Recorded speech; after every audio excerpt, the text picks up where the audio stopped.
Hear me. Sometimes I feel like a man in the wilderness. I'm a lonely soldier off to war. Sent away to die makes no sense at all. Now, here's a little story I got to tell. Basking underneath the sun, ready to bring in episode number 51. Ladies and gentlemen, welcome back to the show. This is Giants Amongst Us, a place where we share in the unique human experience, and this is where you're going to hear real stories that are told by real people. People just like yourself. Hope you guys are doing well. Hope you had a great week. It's good to be back as always. And I want to welcome anybody who's tuning in for the very first time. Appreciate you. Kick up a chair. Please do stay a while. What we do here is we talk story.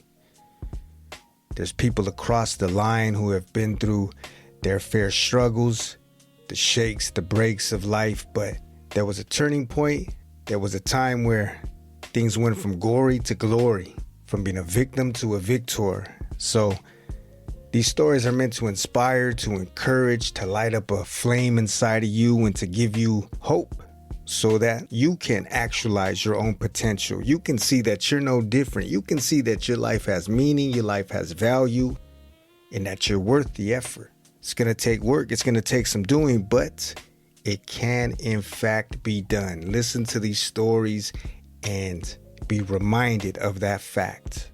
And what you can do is you can bookmark giantsamongustus.org. That's giantsamongustus.org. And that's where you can find past stories, past guests. You can check out the backlog, the archives, blog posts that are up, and even find updates on the show, social media handles. We're on Reddit. We're on YouTube. And of course, pretty much every streaming platform that you're able to listen to music or podcasts. And one more thing, if you enjoy what we're doing over here, if you appreciate the stories, you can always share this with a friend. You can go to any of the links that you'll find in the show notes and leave a rating, leave a review, greatly appreciated, whether it's no stars or 5 stars, and writing a line of encouragement or critique. Either way, this is just going to help us to continue to create a wonderful listening experience and to help these stories fall in the ears of new listeners.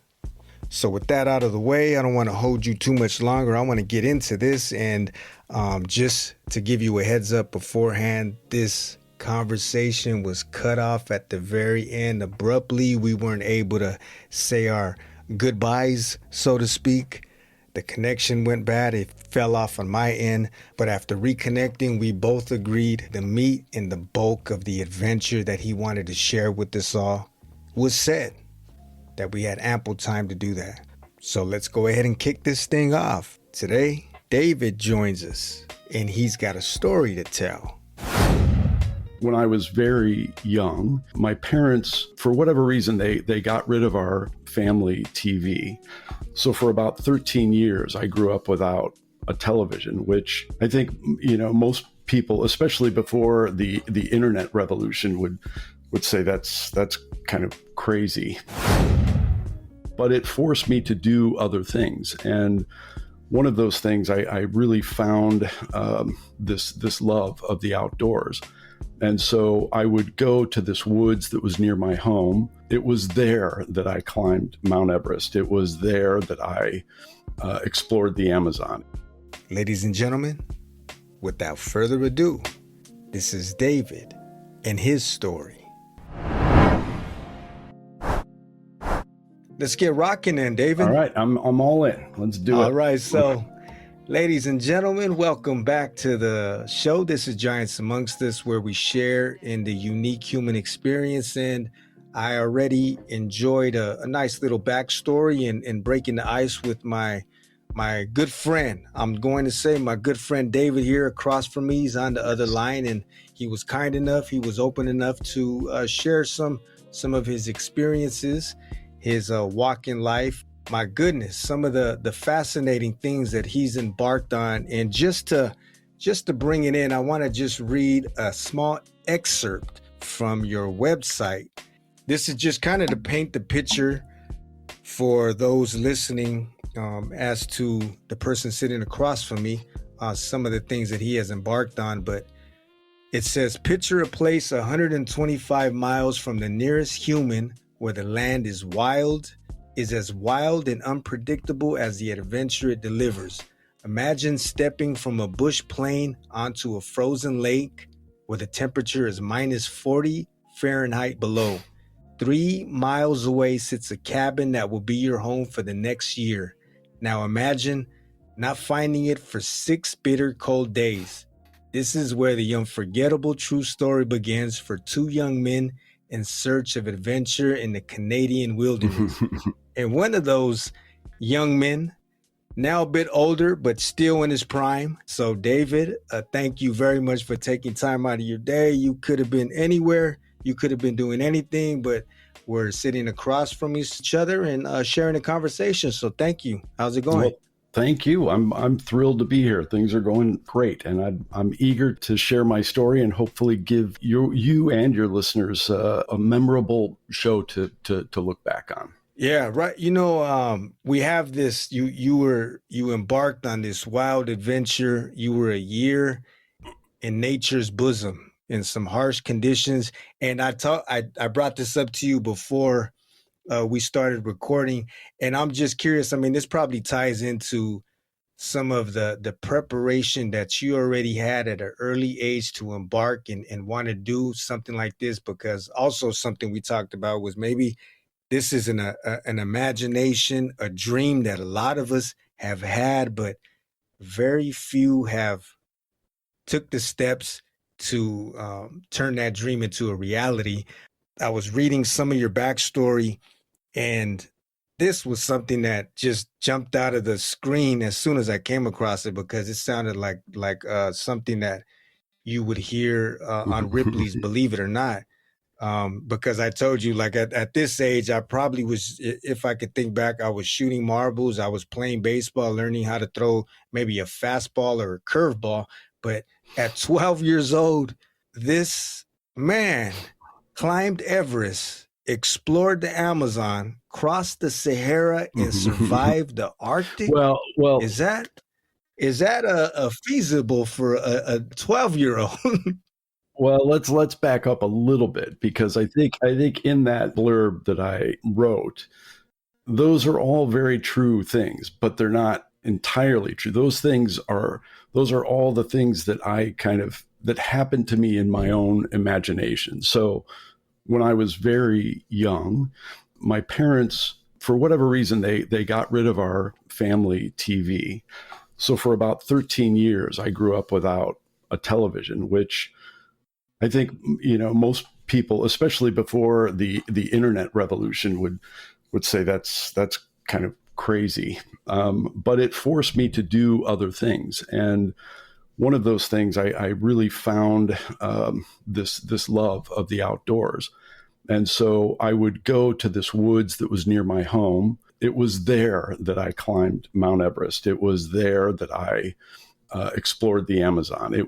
But these are all things that were that developed in a very active imagination. So I hope I wasn't misleading. I hope you didn't think that I actually did these things. You know what? Now that you say that, I'm going to correct myself, and I'm glad you brought that up, because now this is the whole point of where you have reading comprehension.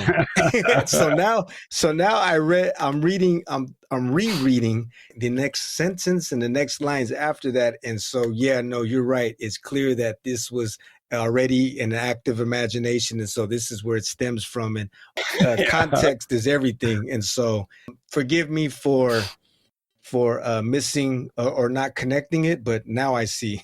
No worries at all. It was a bit of baited writing. You know what I mean? Yeah. You drew me in. There you go. It's an easy trap for us to fall into. That's great, because that is something also that is so. I'm sure that you probably. Let's put it like this. How is your or how do you feel about the inner world is what creates the outer world. Now, the imagination, the thought, the thoughts, and the energy and the power that the mind has is with that where we have the ability to create or destroy, and with that we can. It seems like you were already actively imagining these things, and later in life they became a fruition. So this is really a testament of the power of what the mind is capable of doing, and sooner or later with the actions and the confidence that is built from it, and all of the emotions that fuel it, this turns into a reality and it can be feasible. That is such a great point, and it really does tie in pretty heavily to this experience. So, as I was mentioning, like I would spend every waking hour in the woods. And this, of course, was during the late 70s, early 80s, when we were all just like feral cats running around, and like no parent was really paying attention. So you'd be out till 10 that no one knew. And so I would come home from school. I would be in the woods until dark or after dark, and then I would come home. And one of the there were a couple of things that really changed my relationship with the outdoors. One of them was a book that I read, and I think you will find people that do these kinds of things. There are many of them that will point to this, reading this book when they were younger. And the book is called My Side of the Mountain. And it's about a kid who runs away in the Catskill Mountains, and he lives off the land. And it's a very romanticized idea of that experience, but it really had an impact on me as a young kid. I just was that to me sounded like the greatest thing in the world, to be able to do that. He lived in a hollow tree. He had a peregrine falcon that he used to help him catch his food. It was just great. It was amazing. It was incredible. And again, very romanticized, but really brilliant. So that had a huge impact on me. The other thing was there was one day when I was out in this woods, and I found an arrowhead that was made by some primitive person. And I realized when I picked it up that the last person that touched this was a native person. And it really had it kind of changed my life, I guess. My involvement with the outdoors became much deeper, and dare I say, almost on a spiritual level. Right. The woods became this kind of a sacred place. And I started dreaming about living in a remote location, in like a log cabin. I fantasized about it. And oddly, I never pursued that, just because it seemed like it was too big. That idea, like, that'll never happen, But yet I held on to it. I believed in it so much that I wrote a story about running away and living in a log cabin in Canada when I was probably 12 or 13 years old. And Did you ever share those? Did you ever share those dreams or imaginations with anybody? Oh yeah. Well, I as a matter of fact, I still have the story. It's all handwritten. And I shared them to, family, and, that was about it, just because the internet wasn't a thing back then. But it's an important thing to remember that I had this, and because this part of this story will certainly come up a little later on, but it was a very profound thing. So I practiced all sorts of skills that surrounded, I guess, primitive living, in terms of, building different shelters and tracking animals, learning about edible and medicinal plants, and everything that I did kind of revolved around this. And one of those things was working with a group called the SCA, which is the Student Conservation Association. They bring in high school kids who volunteer to help national parks with anything from, trail service to handling guests to all kinds of different things. And prior to this trip, I went to a local outfitter to buy some gear. And I learned in talking to this person that when he was younger, he had spent several months in this log cabin in the middle of nowhere, which of course immediately kind of caught my attention. And when I returned from working with the Student Conservation Association, I went to work for this outfitter. And it was one day when the gentleman who built this log cabin came into the store, and the owner told me, he goes, "That's the guy who built this cabin that I stayed in." And I walked up to him and I shook his hand. I didn't even introduce myself. I said, "I have to go to this place." That was my introduction to him. I said, "I have to go to this place." And he said, "Well, we'll see what we can do to maybe get you up there." And not long after, I got a call inviting me to go on a year-long trip to this incredible place. And this is the Paradise Creek cabin that you speak about in your book and where you spent the year? Exactly. Yeah. So this guy, his name is Dr. Forgy. He, or Doc, as he's affectionately known, he is one of the foremost experts on wilderness medicine and hypothermia. He has numerous books out. He built this cabin in 1974. It's located about 120 miles from the nearest town. Once the plane drops you off, you are truly isolated. You are really cut off from the rest of the world. And this is located in northern Manitoba. So the nearest town for us is Churchill, Manitoba. So we're in the Subarctic, essentially, and we're about 120 miles away. And the cabin itself is maybe a 12 by 12 box. It's a log cabin. The interior dimensions are about 12 by 12 with a loft, and there's an attached tool shed and kind of another attached section of this cabin, like an entryway. And of course, an outhouse, which is, your favorite place to visit when it's 40 below zero. And the idea of this was really, there was no way I could resist doing this. It was almost like destiny to me. And fortunately, my parents, a lot of people ask, like, what did you're 19 years old.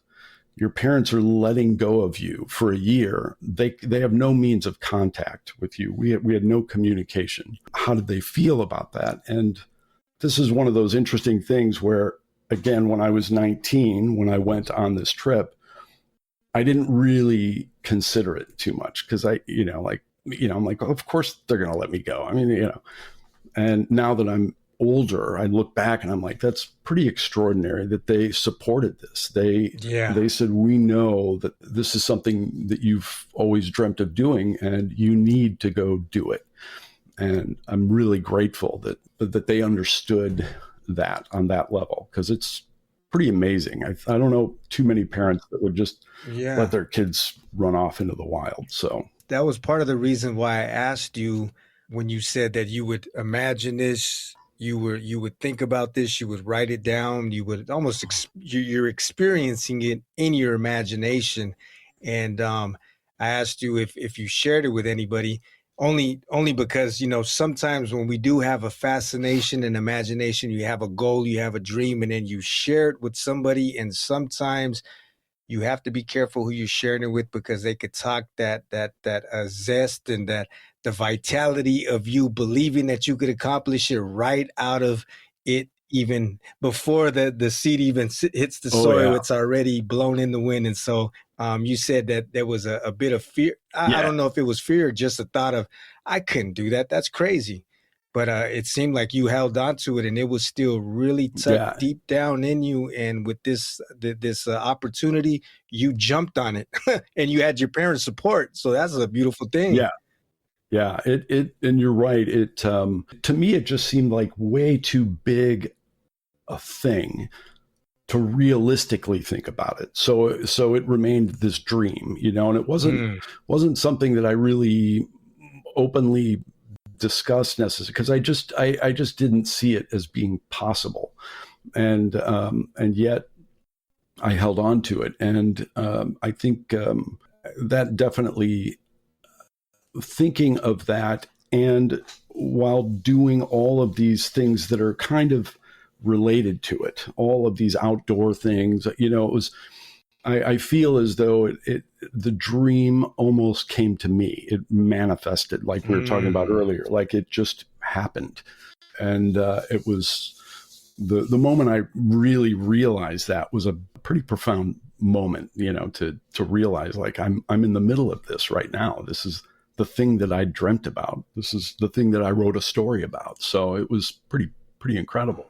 That is, yeah, that really is. And at 19 years old, so we talked about this a little beforehand, that at that age you feel invincible. You feel like nothing can stop Oh, yeah. you. So is it safe to say that the fear wasn't a big factor to overcome? Was there anything that you were struggling with beforehand in the preparation to mentally or physically get yourself ready? Or you weren't thinking that far ahead and just like, you know what, I'm going to go ahead and step and lean right into this? Well, we had a lot of time, after kind of being asked to go on this.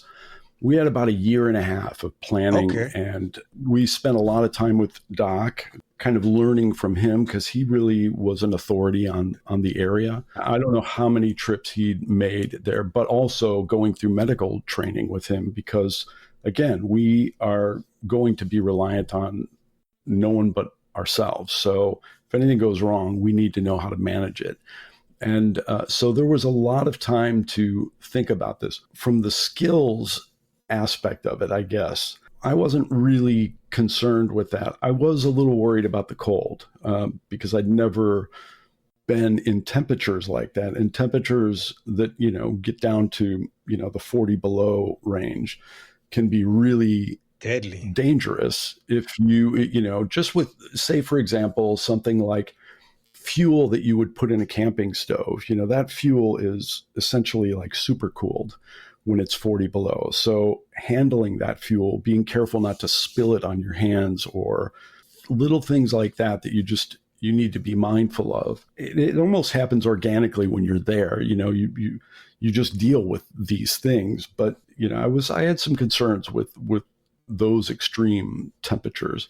But beyond that, I was just eager. I was chomping at the bit. Again, the invincibility of youth. It's like that naivety probably helped protect me a little bit, because if you're doing something you don't know that you can't do it, then somehow you're able to do it. It's if that makes any sense. It's a weird kind of thing, and I think naivety plays a part in that. Can I ask you, David? I don't know if you mentioned this. You probably do in the book, but now the partner that you chose to take this journey with, this expedition, was he the same age as you? He was a year older than me, and it's a great question. He actually chose me. The two, Doc, after meeting me and learning a bit about my background, realized that I had quite a bit of outdoor experience. My trip partner, his name is Scott Power. He went to this cabin in 1989. Our trip was in 91. That was the first time in 89. That was the first time that he'd ever slept in a tent. He had like zero outdoor experience. And so he was green. Very green.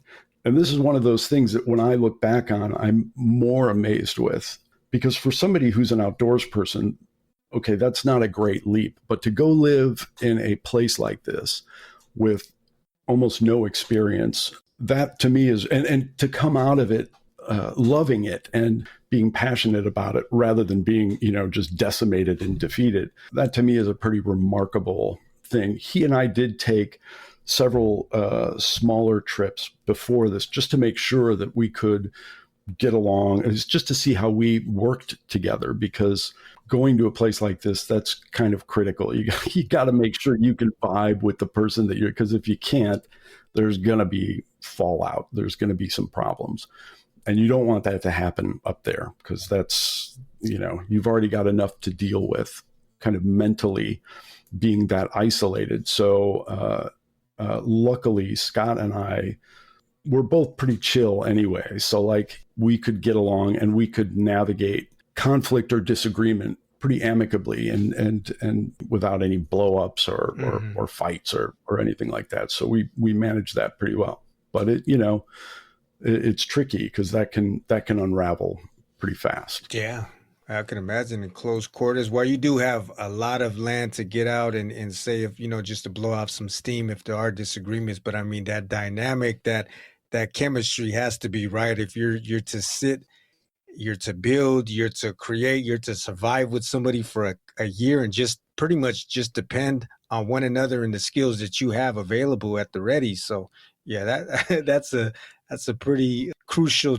choice to choose your partner to dance with during that Yeah, during that yeah, time. yeah. Well, there's a great line by an outdoor writer. His name was Cal Rutstrom, and he was talking about the challenges of this dynamic with another person. And he said, how do you tell somebody you hate the way they hold their fork? You hate them just because of the way they hold their fork.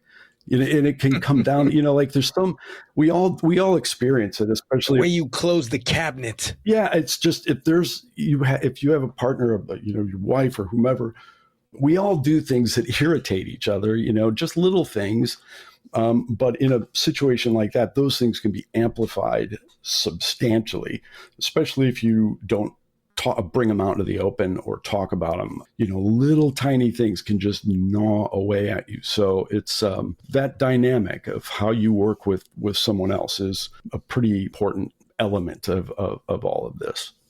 Your parents, I have to go back to that real quick because they had to have, I mean, for one, the support, they had the loving support of you, but they had to have some trust and confidence in what you were capable of doing already to let you go on that because you have to get a permission slip to go to Disneyland at 17, 18 Yeah, years right, old. And right. we're talking about going out in the middle of nowhere minus 40 degrees where maybe the Sasquatch or the abominable snowman and the polar bears can go Sure. ahead and take you to And do a lunch. number on you. Yeah. Sure, sure. Yeah, Wow. I think they And no watched me. contact.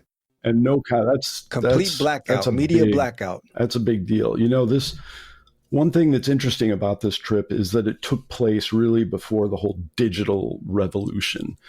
Now, if we were to do that now, you'd be up there, you'd be FaceTiming. vying for follows and wanting likes, and you'd be vlogging, the whole thing. And frankly, I think it would ruin that experience. We were lucky in that we went before any of that really came about. It would have been great to have had I guess the coverage or, to be able to kind of share this experience with a wider audience. But I think it would have really put a damper on what was important. And that was kind of, experiencing this isolation and this form of living without, being tied to communicating or anything like that.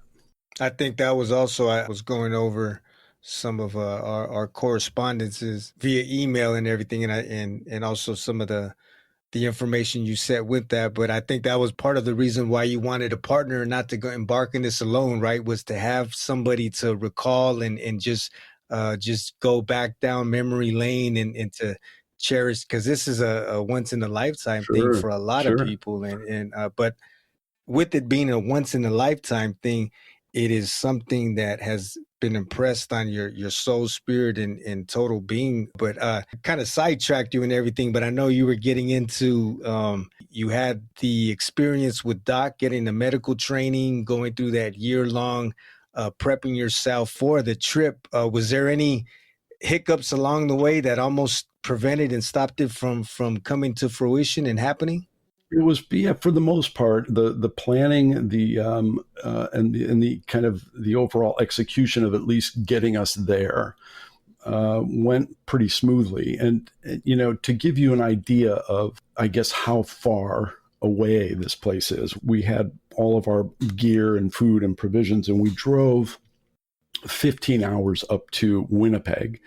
From Winnipeg, we took a train about a day. It took about a day up to Wow. a small town called Thompson. And then from Thompson, you fly an hour and a half by bush plane. So that lets you know just how far into the wilderness you are. And that, So you're flying. You're in flying distance about an hour, over an hour from Yeah. any man or some type of town or village. Well, from the town that we left from, it's about an hour and a half flight. If you fly from Churchill, which is a little closer, it's about an hour long flight. But either And there's way, no trekking by snowmobile or anything like that, right? No. The only way to get in there is by bush plane. And you realize that as you're flying for an hour and a half, you're just looking out the window and there's nothing. I mean, it's just trees and frozen lakes. There is wilderness, period. Prior to actually taking off, we made the decision to leave for this trip in January. We decided on going in the winter just because you essentially fly to this small lake. It's not small. It's a long, narrow lake, which we appropriately called Landing Lake. And from there, you transport your gear about 3 miles to the cabin. And because we had so much gear, sledding that gear back and forth was certainly going to be easier than trying to carry it. So we made the decision to go ahead and leave in January. Early that morning, when we were going to be departing, we tried to eat breakfast, but of course your nerves are kind of bouncing around. So I wouldn't say that we really ate very much. The pilot called us and said, we have to wait until it warms up to 30 below before we'll fly. And this again is kind of triggering my, what is it like in these temperatures, kind of a thing. And finally, we end up getting in the air. We make this hour and a half flight and we land on the lake, and the pilot tells us, he's like, look, I'm giving you like 10 minutes to get your crap out of my plane, and then I'm out of here because I don't want my engines freezing up or anything like that. So we start throwing gear out on the side of this frozen lake. We brought about, I would say, 1,800 pounds of, like staples. So like flour, salt, sugar, and then a bunch of freeze-dried food and things like this, along with, all the necessary gear. There is quite a bit of food and gear that's typically stored in the cabin, but you can't count on that being there. Maybe a bear got in and went to town on anything that was there. So you still have to bring in quite a bit of supplies just to ensure that you're going to be okay. Did you have an estimation at least of your initial, of everything that you initially brought? Like this will at least should hold us over for the next 3-4 months or so. Yeah, we planned it really well. And this was an area that Doc was really good at. He was really good at planning or helping to plan longer term trips. And so he was a big help with that. And the plan was for us to bring in enough provisions to hold us over for the first 4 months, after which Doc would fly in with more provisions, and then he would stay for, a matter of a few days and then take off. And then we would, so we had like 3 of those dates scheduled where we would get kind of resupplies and those types of things. So here we are, we're standing on this frozen lake. It's probably 35-ish below, something like that. And a really incredible moment of this whole thing was watching this plane fly away. And we watched it until we could no longer see it. And we listened to the engine until we could no longer hear it. I mean, it was just this really, because you realize when that thing leaves, that's it. I mean, you're there. The thing that hit me first was the silence. Like, I'd never experienced silence on that level. Like it was profound. It was, anytime I write about it, I explain it as it's deafening almost, because you're so used to sound. You're so used to hearing some noise. And that silence, especially when it's kind of blanketed with snow, it's almost annoying. It takes a while to kind of get used to that much quiet. It's a bit bizarre. But our job right now at this point is we're just going to load up a couple of sleds. We're going to break a snowshoe trail from this lake 3 miles to the cabin. We're going to kind of get things established there. We knew the cabin was there. We'd flown over it earlier just to make. So it was still 3 miles to get to the cabin. Yeah. It wasn't like he just dropped you not No, right on no, top of it, but no. just right outside of it. Yeah, yeah, Oh, wow, yeah. okay. Because there, at the time, they wouldn't. There is a river that runs in front of the cabin. Most of the pilots didn't want to try landing on that. It was a little too Risky. tricky. Right. So we kind of load up the sleds. We put snowshoes on because the snow is so incredibly deep, and we start into to making this trail. The only way to do this is this land is very flat, and the trees are very tangled, and they grow close together. So the only way really is with a compass, is setting an azimuth and making that, sticking to that line, because otherwise you're just going to be walking in circles out there. And within the first few steps into the tree line, we both realized, like, this is going to be a hellacious hike. The snow, even though we had snowshoes on, at those temperatures is like powdered sugar. You punch through it rather than floating on top of it, which is what your snowshoes are supposed to do. And the hike was supposed to take, we anticipated the hike would take about 4 hours to complete. In those conditions. In those conditions, yeah. And so as we're hiking, about 4 hours in, by now the sun has gone down, because winter up there, you're experiencing 19 hours of darkness pretty much, with only just a few hours of daylight. But we did plan this in such a way that we knew there was going to at least be a full moon that would give us, help give us some light.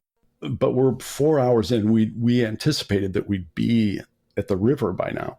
And finally, I hear my trip partner say, I can see the river down below. You could see this little ribbon of white way down below.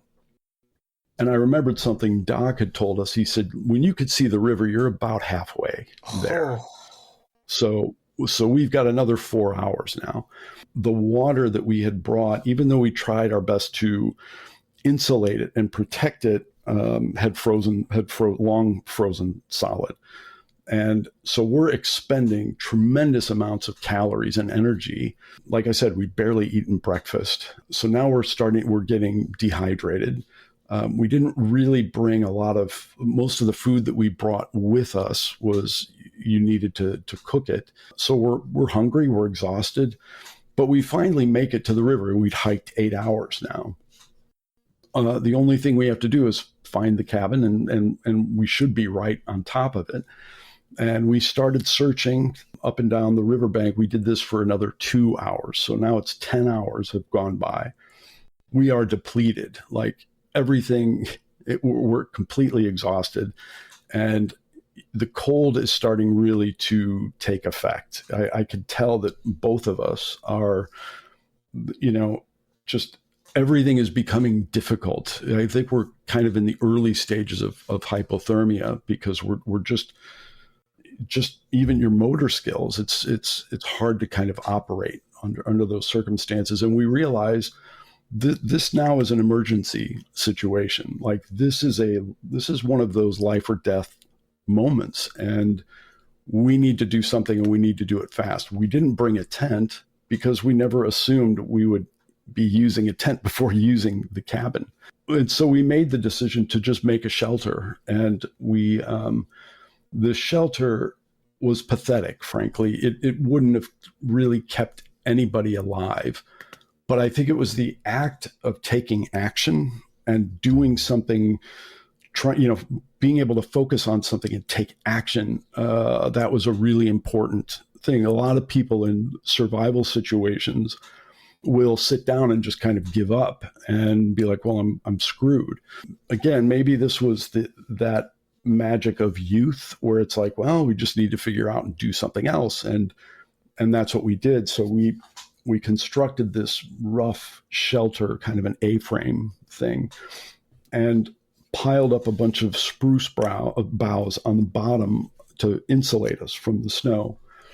We spread an open sleeping bag on those spruce boughs, and then we both climbed into one sleeping bag, pulling the open one around us, and just kind of hugged each other to share what little heat we had. And I mean, this was one of those moments where you're like, you realize there's a very good chance that you may not make it through this, because this is the kind of thing that kills people.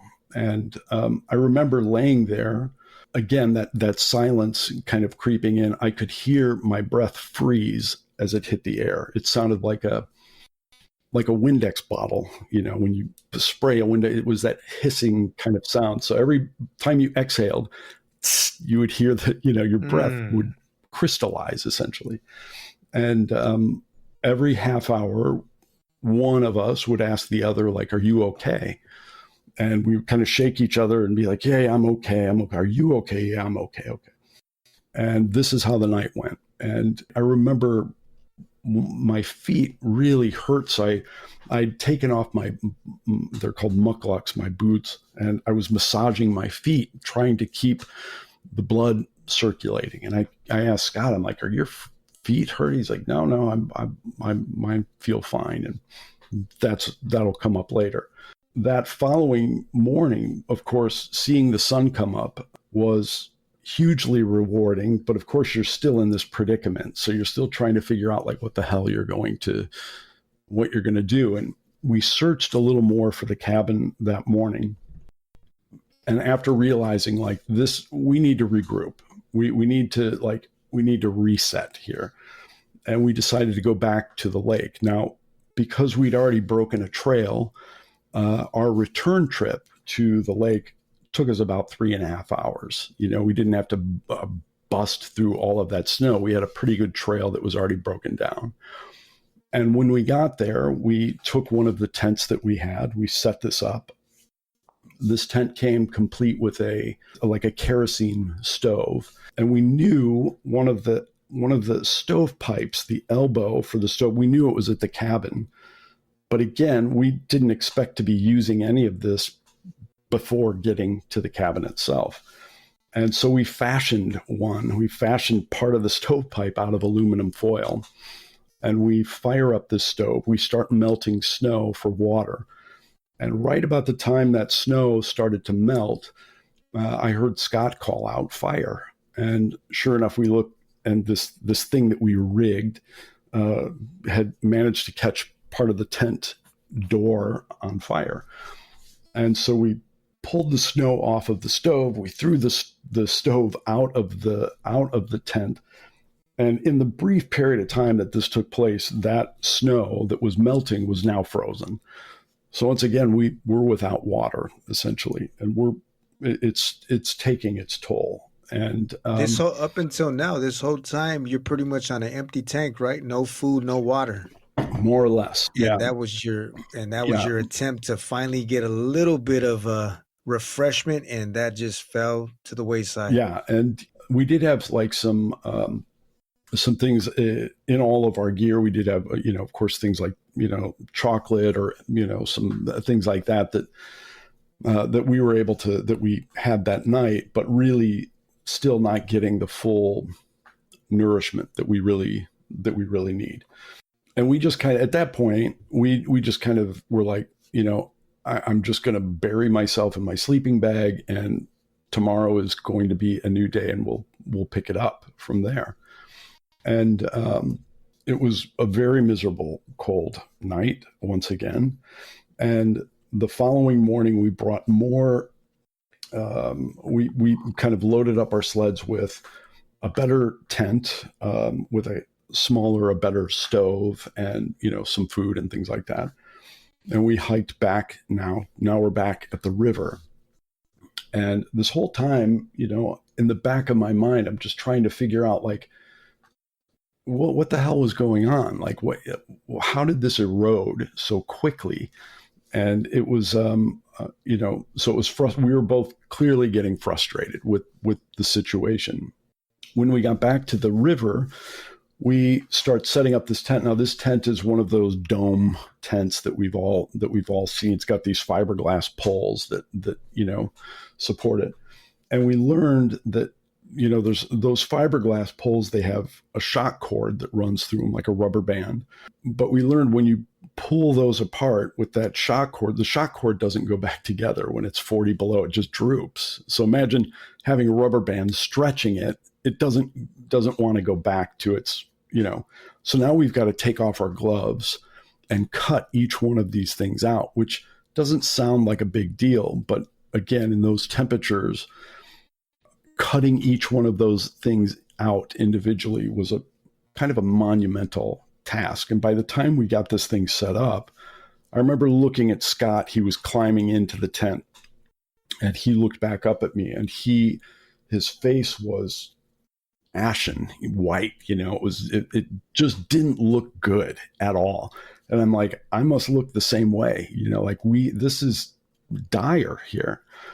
And when we got into this tent, we fired up we had a Coleman, like a backpacking stove. And when we fired up the stove, that dome tent was almost like a hot air balloon. It inflated with hot air. And for the first time, we had warmth. And for the first time, we were melting snow for water, and we had food. So we just gorged ourselves, and just drank, like, I don't know how much water we both consumed that night. But now we're pretty excited. We're like, as long as our fuel holds out, we've got a system, this will work. And we had a good amount of fuel, but it wasn't something that I wanted to rely on for months, So we start looking at the map that night, and we're trying to figure out what the hell is going on. And we go to bed feeling pretty confident, like tomorrow this is going to happen. We know where we are. We're going to find it, blah, blah, blah. And the next morning when we awakened, we discovered that Scott, my partner, had suffered really bad frostbite on his, I think it was his right foot. And as I was complaining that first night about how bad my feet hurt, Scott didn't take off his footwear because he wasn't experiencing any pain. The problem was his feet were frozen, essentially. I mean, if you do all of that work hiking, you're sweating in your footwear, and he left those on, and of course those just turned into blocks of ice. So he takes his socks off that morning, and we see just how his whole right foot was black. And now we've got an interesting situation, because if he does any more damage to that, it's going to be real. If you refreeze a frostbitten extremity, that's really bad news. And so we need to protect that and make sure that he doesn't do any more damage to it. So now a 2-man team is cut down to a 1-man team. We had to, of course, call the search off for the cabin that day. I went back to the lake, got the medical kit, got more food, and to make sure that Scott was going to be, secure in the tent. And when I got back to him, once again, we started, we kind of regrouping and looking at the map and things like that. We assumed that we'd landed downstream from the cabin. So the next morning, I hiked upstream about a mile. This is now day 5, I think. And I'm hiking. I'm constantly scanning into the tree line to see if I can spot this cabin. And I don't find the cabin, but I find this stand of trees that's massive, these really big spruce trees. Most of the trees only grow about 30 feet, maybe 40 feet up there because of the extreme environment. These were massive. And I decided to climb one, which is also a dangerous idea given, where you are and the circumstances. And I climbed as high up as I could, looking to see if I could see the cabin from the air. And what I found was there was a small lake just off the bank of the river that I could see upstream. And I thought, no one has ever mentioned anything about a small lake. And I thought, if I can find this on the map, certainly I can find where we are in relation to this cabin. And when I returned to the tent, we opened up the map, and sure enough, there was this lake. And we realized if I'm looking at the same lake that I'd just seen, then we're about a mile upstream from the cabin. And the next day I hiked downstream, and as I'm hiking, I notice there's a line in the trees that's about 15 feet off the ground, and it's level with the ground. So it's clearly very unnatural, right? You don't see anything like that in the there's no level, like tabletop type thing. And I immediately go up to explore it, and sure enough, there is this cabin that we'd been so desperately trying to find. And my first reaction was, oh my God, we're saved. We found it. Like, now this whole thing can begin, and now we're going to be saved. The next thought I had was, when I walked into the cabin, this thought just kind of crept in as almost a secondary, where it was like, wow, this is the thing that I was dreaming of. Like, this is it. Like, I'm standing in the middle of this dream that I had when I was a kid, and here it is. Like, it's real. I'm in the middle of it. I manifested this almost. Like, that's how it felt. And it was really remarkable, to be like, it just was surprising to me, and I went back to the tent and told Scott that I found the cabin, and the next day we moved in and kind of picked up from there. So it was quite an experience. Wow. That's the way things can go, right? I mean, like you said, that's just the fact that you, in your mind, imagine this, you were playing with this, you were entertaining it, and everything that had fired up inside of you, the emotions, that just creative imagination, to where it was enough to fuel it into reality, where you acted on it, and you had an opportunity that presented itself, probably on account of just this desire, and you went ahead and embarked on it. It's crazy to hear that right away. I mean, all of the planning, all of the prepping, everything that can be done. But once you're in the elements, Mother Nature is really the one. Yeah. She Well, is. that's a really great point, Richard. That is, again, I've had so much time to kind of reflect on this whole experience, and I've come to the belief that first week was almost Mother Nature kind of making an agreement with us, saying, I want you to understand what the hierarchy here is. Because we went in, we didn't go in with like, oh, we're going to conquer the wilderness. We didn't go in. We weren't stupid enough to go in with that attitude. But we were pretty confident. We were pretty arrogant kids, like, yeah, we're going to really take advantage of this, and really, and I feel like it was Mother Nature's way of saying, I'm going to put you in check, just so you know who the boss is. You're not part of the food chain here. In fact, you're not at the top of the food chain. You're part of the food chain here.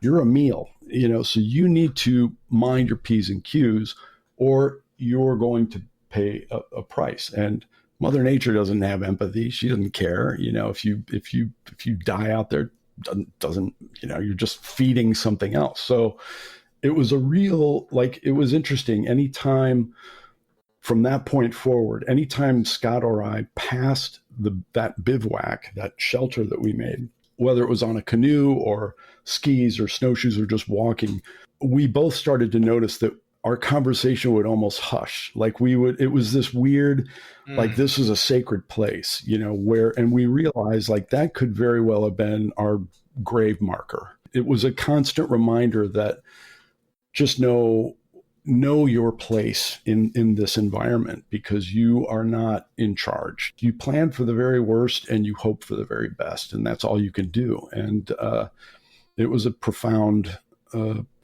lesson that really stuck with both of us. You're exposed to those kind of extreme conditions, and it's real easy, right? With the frostbite, I was under the impression that within a certain temperature, like, I mean, if you're exposed, your skin is exposed in any kind of way, that can be dire, that can be very detrimental to your health. And I don't know how well covered up you were, or how it was that you were able to protect yourself so well and prevent another situation like that, or if that was one of many. I mean, I don't know how that all played out later on, because this was very early on in the trip, not even a month in.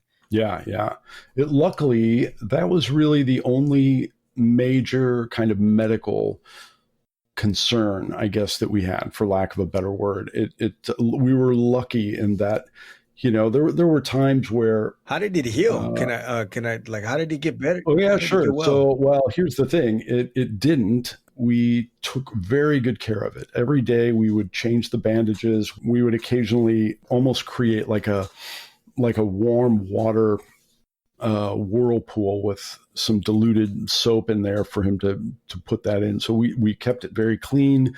We changed bandages every day. When Dr. Forgy flew in to resupply us 4 months later, retelling this story to him was really the first time, because I don't remember being afraid, which was odd to me because it was a scary situation. And I don't know if it was youth or maybe just my naivety thinking like, oh, we'll be fine, that sort of thing. As we're telling Doc this story, he's listening to it with the ears of an experienced physician. So he's thinking of it scientifically, like he's thinking of calorie output. He's thinking of the temperatures. He's thinking of the dehydration, and his eyes are getting bigger as we tell this story. And that's kind of when I realized, like, damn, that was serious. That was a really serious thing. And of course, he's very interested in seeing Scott's foot. And when we show it to him, he doesn't tell us this at first. But he said, I immediately knew you couldn't stay. Like there's no way. He will do significant damage to this foot. So we had to fly home for 2 months. Our trip was interrupted. Scott had to get a skin graft on his foot in order for us to continue. And the doctor, normally with something like that, there's a period of time where the doctor kind of preps that damaged extremity. But he said, you guys did such a good job taking care of this. He's like, we can move him right into surgery and like just get this thing taken care of. So we were proud of that, but really disappointed that now this goal of living for a year in the wilderness is now interrupted. Personally, I consider it part of the whole experience. It was part of it. Did that take some of the steam off of your willingness to want to keep going, or was this was it the opposite effect? No, it would have the opposite effect. Yeah, I couldn't wait to get back. And the same for your partner? And, oh yeah. Okay. Yeah. So yeah. Oh, the one great thing about Scott is he was very enthusiastic. Like he's an all-in kind of guy, All or nothing. I'm more calculated. I tend to think about things, and really, kind of reason with them. And Scott is, I'm jumping into the wind. I'm going, let's do it. And that was important, I think, in our relationship. I think it helped. That was a good working dynamic. We were both eager to get back. And in June, we flew out in late April, and we flew back in June. And again, his foot is something that we need to be careful with because he just had surgery. So it's pretty delicate. But we went back in June, and now you've gone from this icy, silent wilderness. Now it's this bustling, energetic summertime, huh? Yeah, and it's amazing. Like it, I was impressed with how powerful the winter was, but the summer up there blew my mind just because it's spectacular. And you have the freedom of, like, while we were there in the winter, we would take trips away from the cabin. We would explore, but you're still kind of tied to that cabin. Like, we likened it to a space capsule. You're in this horribly violent environment, and you would protect yourself in your astronaut, gear, and then you could step away, but you really, that capsule is your lifeline. Without it, you're in trouble. Yeah, you were there pretty much for the January, February, March. So you were there for a few months, up to 4 months. And during that winter time, you had really no sunlight.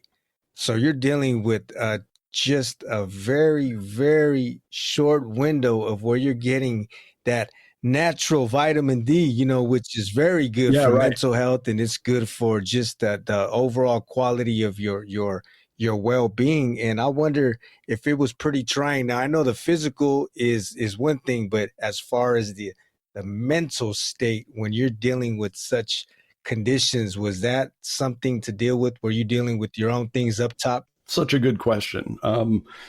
There are, there's a show out called Alone. I don't know if you're familiar with it, but I've heard of yeah, it. they Yeah. send, a group of people out to see how long they can survive.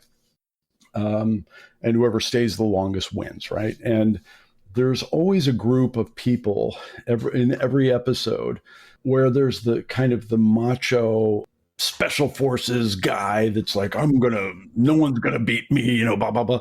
And inevitably, shortly into the show, that dude is kneeling by the side of a lake crying because he's broken down. And please don't mistake in that. I'm just saying special forces just as an example of somebody that's very tough. And the mental aspect of this is everything.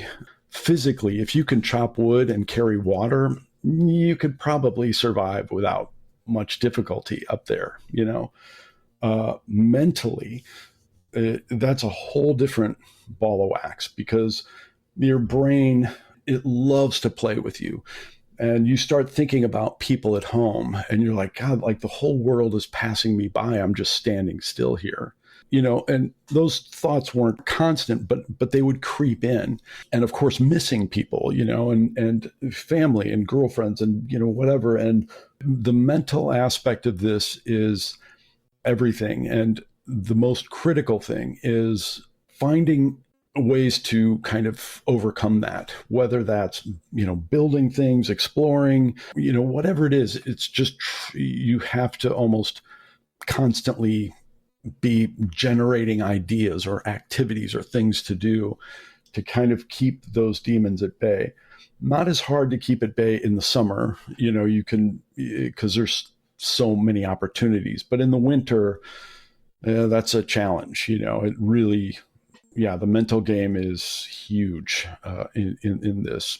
Yeah, definitely. You're away from what a lot of people, a lot of us are addicted to now, in distractions. You had no internet. You Oh couldn't yeah. get on your smartphone. You had no tablets. It could be beneficial. And like you said, you can maybe pick up some things and start to work on your craftsmanship, or you can get creative. And in another sense, it can really just wear and tear and eat you away if you start to entertain that and just go down that dark, dark hole. Absolutely.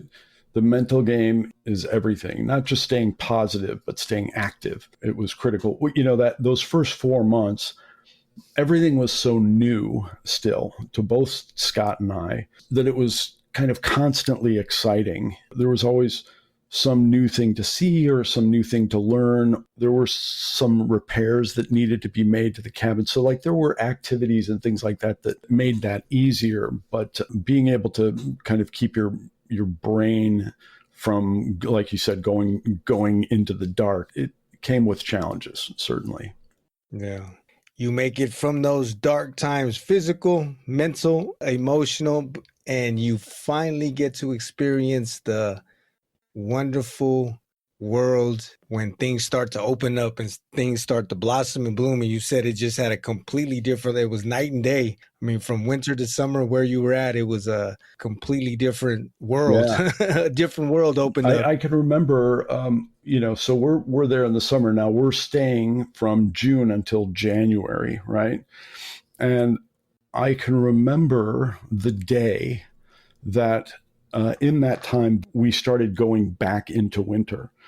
And I can remember the day that the ice had kind of taken over the river. So suddenly, like one day you can still hear sounds of water and things, and then the next day, nothing, absolute silence. And that was a time of pretty profound loneliness for me. I like, you weren't hearing the hustle and bustle of summer. It was winter, and going back into winter was a bit of a challenge because, summer was so powerful. It was really. What's the wildlife like out there? I know the winter is probably quiet. There's not much of anything, but or was there? There was a surprising amount.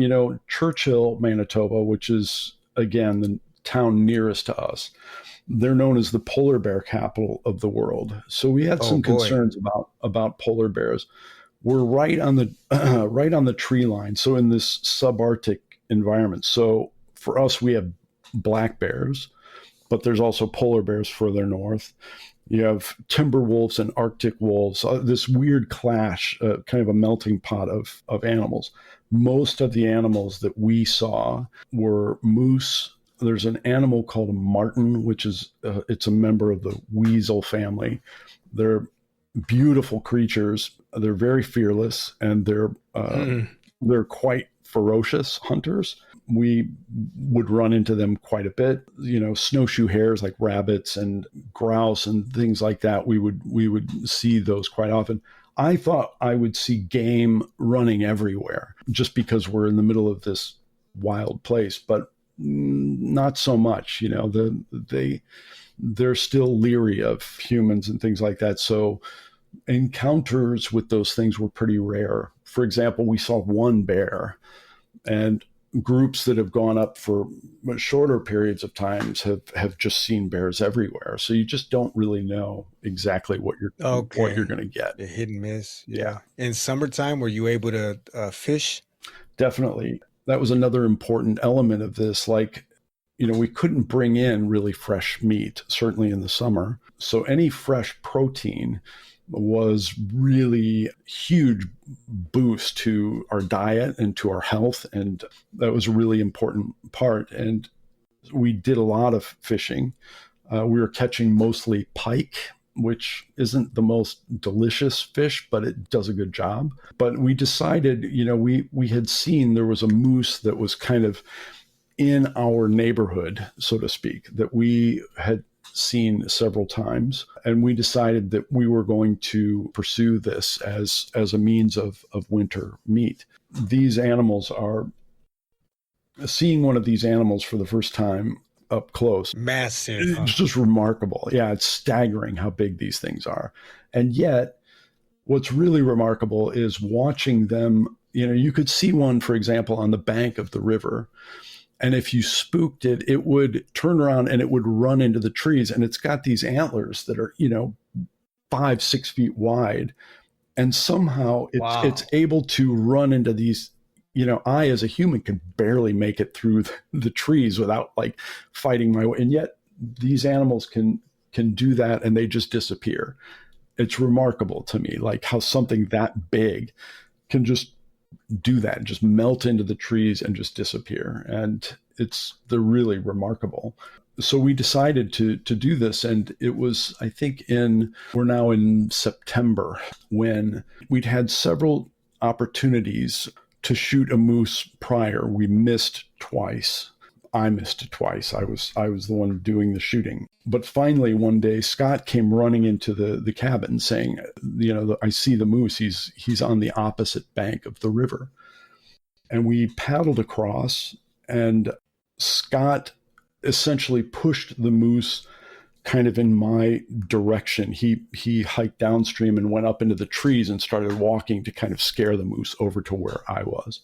I heard the moose jump into the river. I was kind of standing on the riverbank, but he was around the bend, so I couldn't see him, but I heard him jump into the water. And by the time I got to where he jumped into the water, he'd already swam across the river. It's, 50, 60 yards, something like that. And he was standing diagonal to me, and I lined up and took the shot and brought this animal down. And it's important to note, this was not about trophy hunting. We're, again, part of this landscape. So the life and death struggle is all part of it. And we had nothing but the highest level of respect for this animal. We didn't want to let anything go to waste. We realized what an incredible gift this was. But now, of course, we've got to do the hard work. And at first it was this incredible celebration. We were so excited because if you're a meat eater, imagine not having meat for months, like fresh meat for months, and now you've got this huge store of it, and it's quite good. But we've got a lot of work to do. And we start in, and, cleaning and quartering such a large animal was an incredible task for two people. A hind quarter, for example, is a couple 100 pounds. So it's everything is on this huge, huge scale. So by the time night rolled around, we had all of the quarters of meat kind of brought back to the cabin. And our job that night was essentially just kind of standing guard, making sure that, because the animals that I mentioned earlier, like pine martens, let alone bears, but I mean, they'll come in and they'll just go to war. I mean, it's like they couldn't ask for anything better. Yeah, you put it on a platter for them. Yeah, and so we spent it was over the course of the next several days, kind of preparing this meat and doing what we needed to do with it. And we also smoked about maybe 200 pounds of the meat, which really came in handy just to add to meals or to take if we were hiking away from the cabin. So it was a huge, valuable resource. During that time, you had no animals trying their luck and getting a little bit close, and that no run-ins? No, we didn't. We didn't. I was amazed. I thought for sure we would be overrun with whatever bears. You name it. You pick your animal. I thought they'd be everywhere, and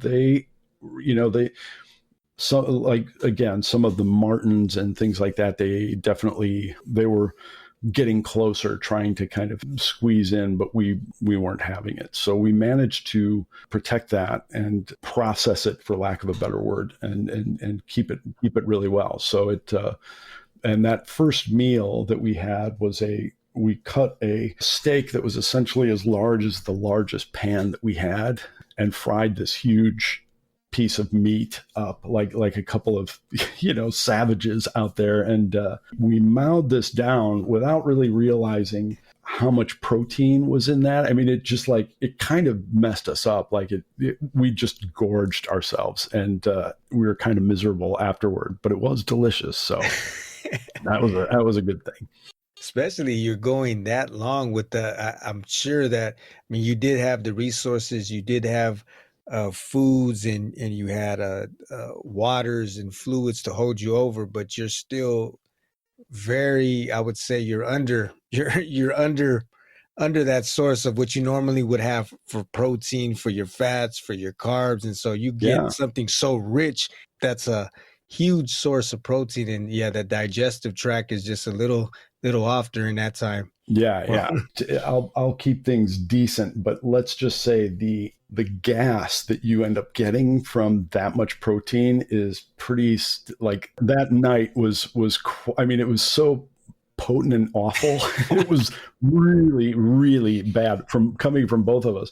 And it just became a joke that was we couldn't help it. I mean, it was just very rich protein meat. So that was one of the side effects of having that much. Was it mostly up until then? I mean, you said you had the pikes, you had certain foods, but was it mostly canned foods, or what were you? We brought in a lot of, again, staples. So the flour, salt, sugar, those seasonings, those kinds of things.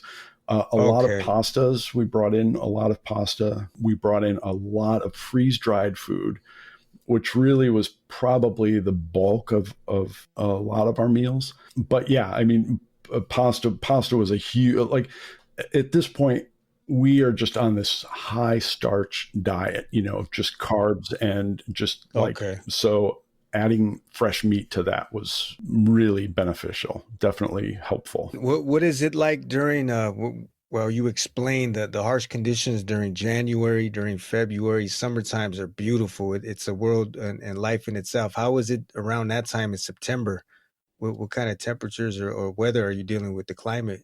Well, what was really interesting to me that I noticed in the summer, when we first got there and I looked around, I'm used to these places like here in where I live in Indiana, for example, the fall colors, and there's all this, your eyes are saturated with a lot of vibrancy. And up there, everything is kind of boring. It's very drab green, a lot of rock. And it took me many months to start to see the beauty of that place kind of coming through. It wasn't, if you go to a place like the Rocky Mountains, you're just slapped in the face with this beauty. It's like, whoa, up there, you almost have to earn that appreciation. It took time. And suddenly in September, you're starting to see little fall colors, not in the trees, but on the ground. The ground started to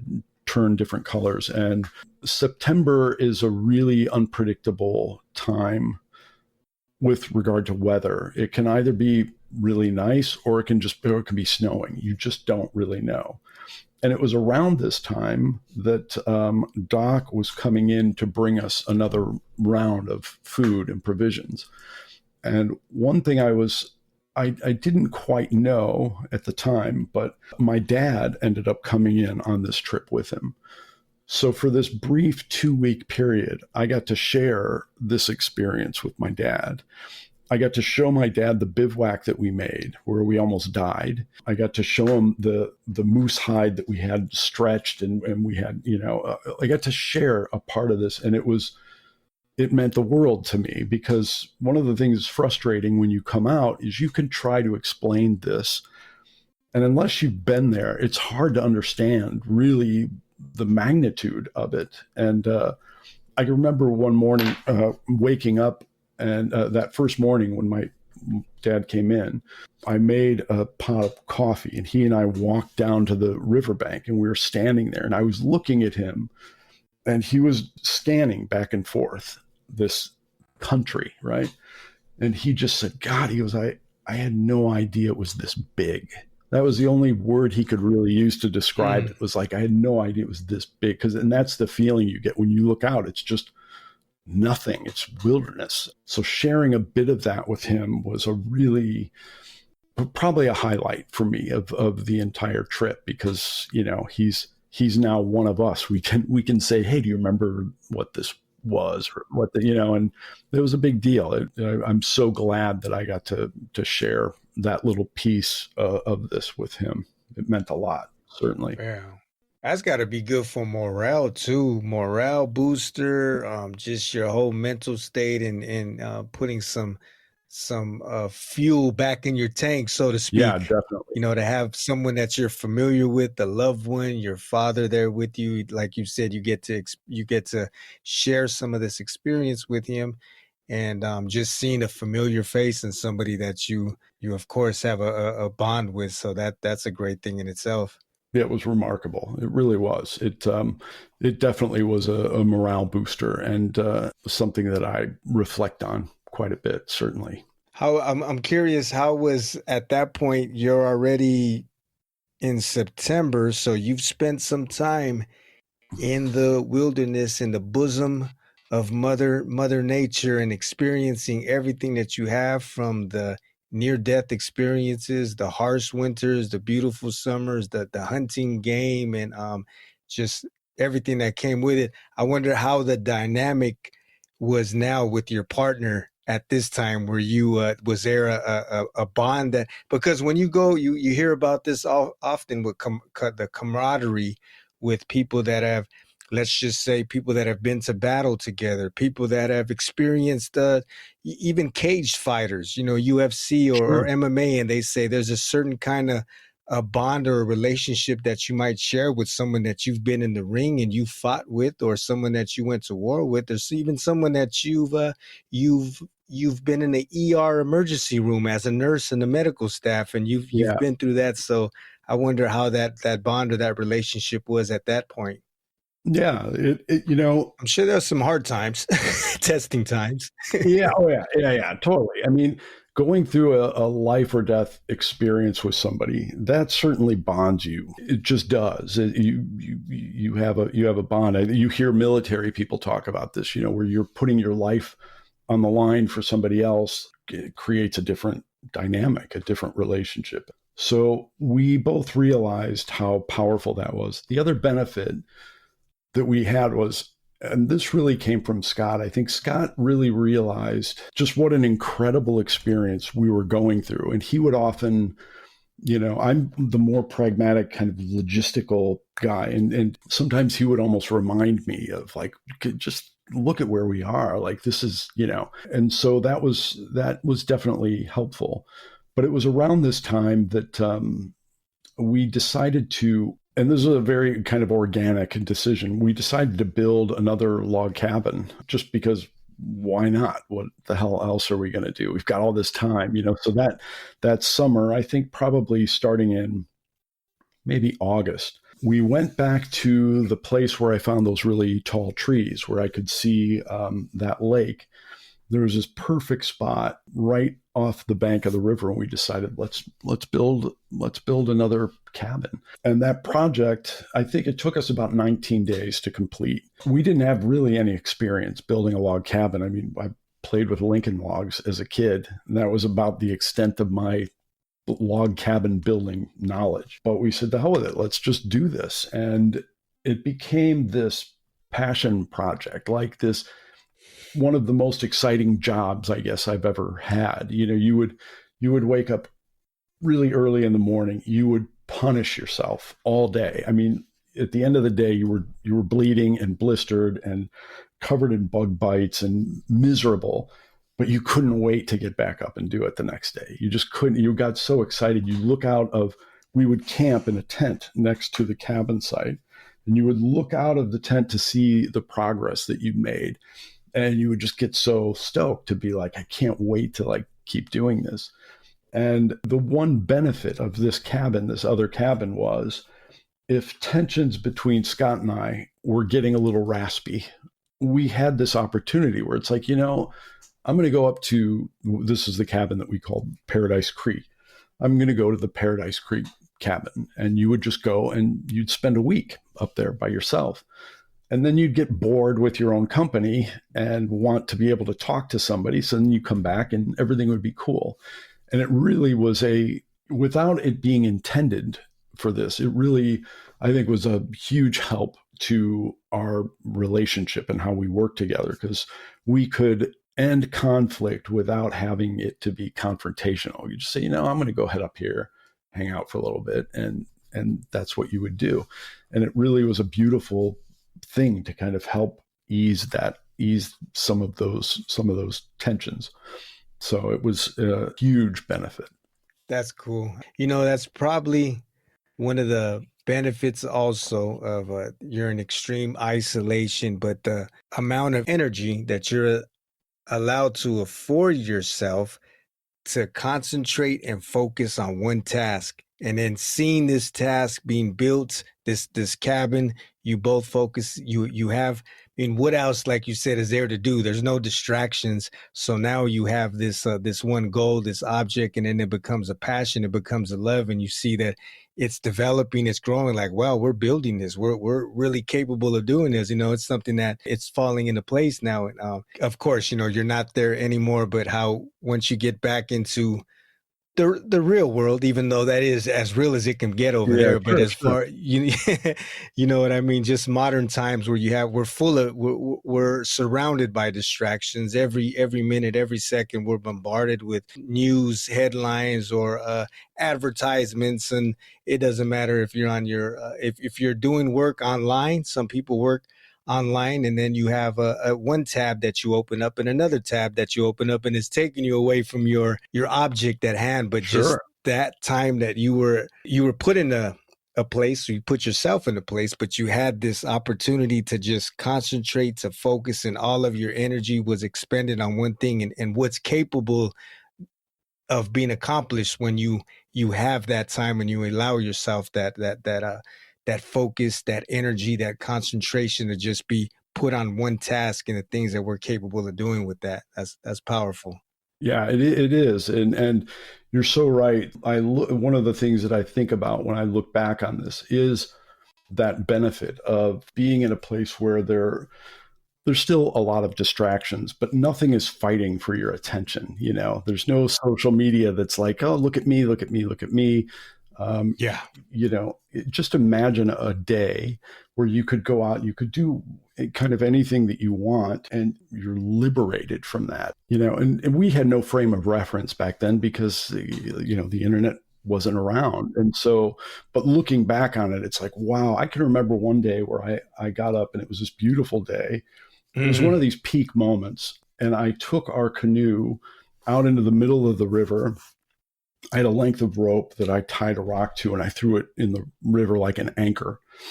And I just laid down on the floor of the canoe, looking up at the sky, and the canoe was kind of drifting back and forth as the current rolled past. And I just kind of laid there. I think I napped for a while. I just kind of watching the clouds, like, and it sounds goofy, but like that kind of freedom is like, you can't even fathom that now, because you're going to be distracted. Your phone's going to do something, or it's very hard, I guess I should say. It's not impossible. It's very hard to find that kind of freedom where it's just, you can just appreciate what's going on around you. It was really a great, one of these great moments that happened kind of organically. I think that's something when people hear stories like this or an experience like this is something that it beckons to a lot of us, because this is something that we, even though it's hard to get away from it, but it's something that we deep down in this would like to have, that space where, you're kind, you feel as if you're liberated and you're at free to feel, be, or just do as you please. And you're not tied to anything or any kind of restraints, or you don't have anything pulling and tugging at your attention and taking you away. Some people, they're even paying money. They have these retreats. They call them silent retreats, and they're paying. Some of them can be just, I think, ridiculously priced, Sure. $1,000 or $2,000 for a weekend retreat where you're not going to have any access to your phone, when you can just at home, you can turn the phone off and right, sure. You can do this on your own. But to be in the space where, it's just you, it's nature and all of her glory, and you have your partner, and you're really putting it's like all of everything that you had developed as a young child, this is being put to the test. You're putting it to the test. Yeah, exactly. I really feel like stories like yours are, they have a place, especially like we talked about, at a time in age where things that seem to be a bit more chaotic and unrest. And it would be great for people to start developing survival skills, or just to be more self-sufficient, self-reliant, and to be able to have the will, and not just the will, but the know-how to know that they can hold themselves up if things do, turn completely. Who knows if we have supply chains where they're shut down and now you have no access to food. So how are people going to react, and how are people going to be able to survive during those times? So just to hear something like this is great and inspiring. That like I told you beforehand, this is something where I feel like that I would like to work and develop more of. Like I said, at a younger age, I was busy doing other things, and so as I grew, I started to just develop more of a respect, more of an appreciation for nature, for gardening, and just to be able to learn soft skills and skills that are more relatable and able to be used in to sustain oneself. It's a great point, I think, on a couple of levels. One, the physical level, where it's like learning these skills could be something that comes in handy, or could be a valuable asset. The other, and I know, like, for example, I know that a lot of the shows that the episodes that you have done, they cover some heavy topics. There's people that have trauma, there's people that are overcoming addiction, there's all of these things. And that's the other thing the outdoors is so great at, I think, is that it's the great leveler, right? You can pretend all you want on your digital devices. You could be whoever you want to be. But when you're out in the wilderness, especially in an extreme situation, it peels all of that away. Like there's a great line. Strips you naked. There's a great line. In fact, I've got it here by this we read this a lot of this guy's works while we were up there. His name is Robert Service. He's kind of a poet who spent a lot of time in Alaska and the Yukon during the gold rush. And Okay. one of the things that he says is, here's just a quick line from that. He says, have you suffered, starved, and triumphed, groveled down yet grasped at glory, grown bigger in the bigness of the whole? Done things just for doing, letting babblers tell their story, seeing through the nice veneer the naked soul. And it's like, yeah, that is what the wilderness does. You can't pretend out there. It reveals the true person, and it's healing as well.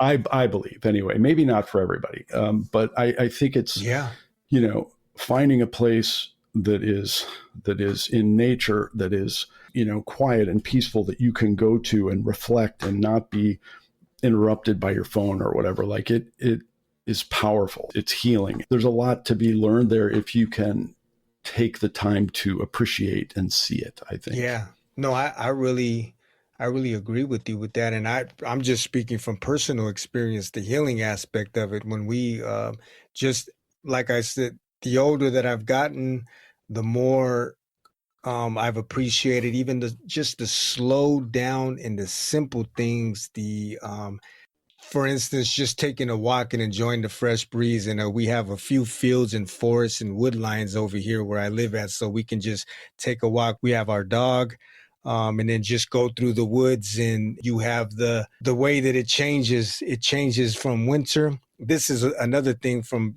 being in California. They just say there's two seasons, really, just spring and summer. There's not really a winter. So when you now in Germany, you see the change in seasons. And so especially you grow to appreciate things that you were once accustomed to always having, and you could tend to take for granted. And I'm sure you know exactly where I'm coming from, because you spent a year in the elements. And so a lot of things that you took for granted weren't around and within reach for so long, but just the sun and the shorter summers. So now when the sun is out and we do have longer daylights, you really take a gratitude and appreciation for, my goodness, you're basking in it and you're enjoying it, and it's touching your skin a different way. So sure.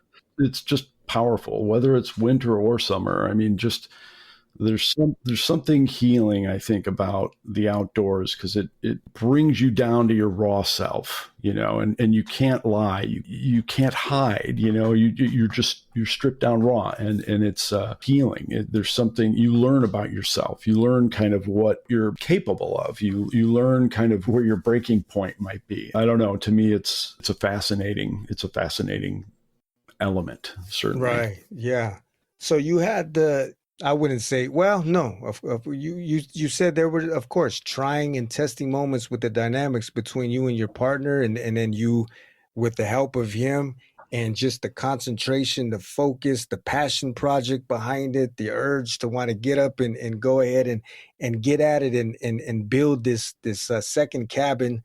And it was a cool-off cabin, the Paradise Creek cabin. Yeah. It was where you could go and kind of blow off some steam and then come back when you had enough of just being by yourself. And this was getting closer towards the end of the year. So I think the doc was going to come one more time to top you guys off, or did he? So he came in April initially, and then in September. That was his second trip in.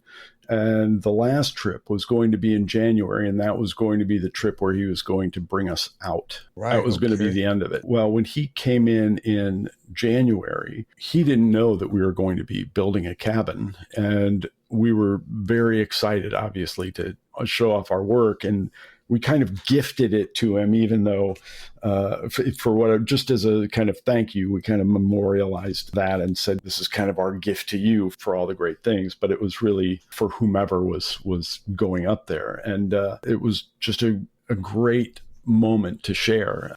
Doc has a huge passion for this country, for its history, for the people that went before, the trappers, the traders, the natives. But he's a doctor, he's a physician, so it's not like he can break off for a year and go live in the middle of nowhere. I think he wanted to. So he was kind of living vicariously through us. And so there was always great excitement when he came back, and we got to share stories. And equally, he would share stories with us because we had no idea what the hell was going on outside of our little world. So the first thing you do when you meet is you say, everyone's okay, family's okay, everybody's good. And then it's on to the news events, the major breaking stories. We first heard about Magic Johnson having HIV. We heard about Russia crumbling. We heard about all these different news events that you're gone for a year. So like you don't know anything that's going on. And it's always an exciting moment, first for both of you to realize that, hey, we survived and everyone's okay. Doc talks about flying into the cabin when there's people there and really, in a way, kind of responsible. He helps organize and it's his place. And to me, trying to imagine the pressure of flying in, for example, and not seeing any signs of life around the cabin. Like, I can't even imagine what that would feel, because it's ultimately going to be his responsibility then to go back to the parents and say, look, I didn't find any signs of life. I didn't, they must have died somewhere out there. It's a big deal. That begs the question, David. I didn't ask you this in the beginning, and I know this was years ago, and so now things would probably be completely different. But did your parents have to sign off on any kind of waivers, or you were already considered an adult, right? You're 19 years old. So. Yeah. Now, I will say, I know that just so he can say if something does happen, this was his. No, he never did that or required that. And you're right. I mean, especially like thinking of it nowadays, I don't know, if I were in his shoes, I would almost want that assurance where it's like, because there is a risk. There's a clear risk of going up there.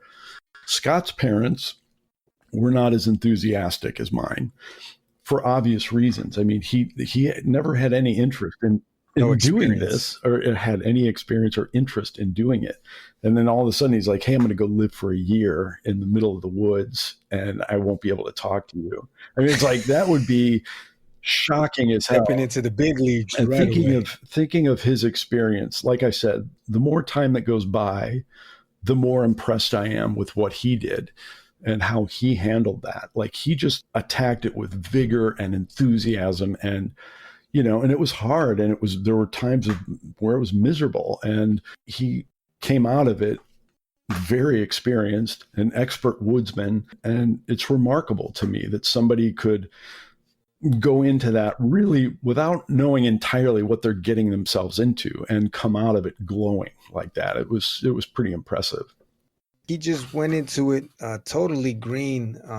To be young and to have that feeling that you can accomplish and tackle anything. You haven't really been too tainted by experiences going one way or the other. You feel as if you can just take the bull by the horn, and not to take away anything that he did, because there are a lot of, I guess it could be on account of the parenting, there's a lot of children that are afraid of their own shadow and they don't even want to step out into the unknowns. But he had a completely different attitude on it. And so did you, even with the experience. But to go ahead, like I mentioned prior, with the experience, that's one thing, but to really put it to the test out in no man's land. Right. Even despite the experience, like all of my experience kind of revolved around areas like where I live or areas in the States. And going up there, you quickly realize this is an alien landscape. It's for example, that hike that I mentioned, going across that 3 miles from the lake to the cabin. When you do that in the summer, you're hiking across what's called muskeg or muskeg swamp. It's almost identical to, if you can imagine trying to walk on a waterbed. That's what that hike is like. It's vegetation that's kind of floating. So, occasionally you can punch through up to your, like this kind of thing.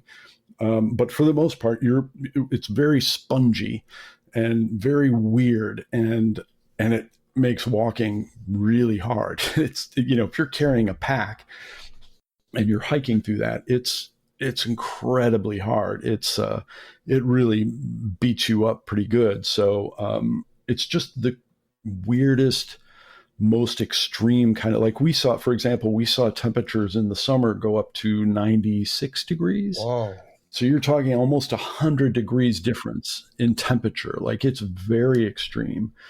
The bugs, for example, in the summer are relentless. Like you have to find ways of managing that. Like, every aspect of it is, the land is definitely not trying to make you more comfortable. It's trying to beat you down or kill you. And so you have to figure out like how to kind of navigate that. And it's a remarkable place. And the thing that's so funny too is reflecting on it. The only thing that you think of, and maybe this is common with any big experience, but the only thing that you think of are all the great experiences. You somehow omit or erase the difficulty or the misery or the boredom. You somehow discount, you just reflect on these amazing things. And then when you return, you're like, oh shit, I forgot how hard this is, or how painful this is, or how difficult, you just forget about that.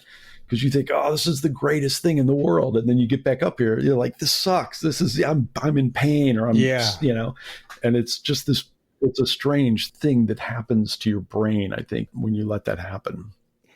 To be involved in all of that, the survival, the wear and tear on you emotionally, physically, but also the wonderful times and the beautiful experience overall, but and to be completely isolated from what's going on, to where you're just getting news updates on a quarterly basis throughout the year, maybe 2-3 times when you see the doc on what's going on, but to be removed from everything and then to come back home, and now you're back with family, you're back with loved ones, you're back with what's familiar. Was it did it take some time to readjust and to reacclimate to the way things were, fast paced?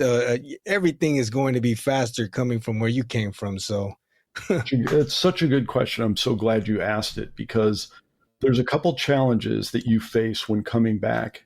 And if you or any one of your listeners happens to like follow anybody that's doing some big event, maybe they're sailing around the world or doing something like that, pay attention to them after and how they're reacting. Because yes, to answer your question, you come back and suddenly you're in a car going 80 miles an hour down the expressway, and it's noise and it's speed and it's, and that's without the internet, that's without the insanity of social media. You're a bit kind of, the anxiety, it's intense, and the weird thing about this is, after a big adventure, there's a honeymoon period where like everyone wants to hear about your story, and you're excited, and you're kind of a small town celebrity, and maybe the newspaper is doing some, whatever.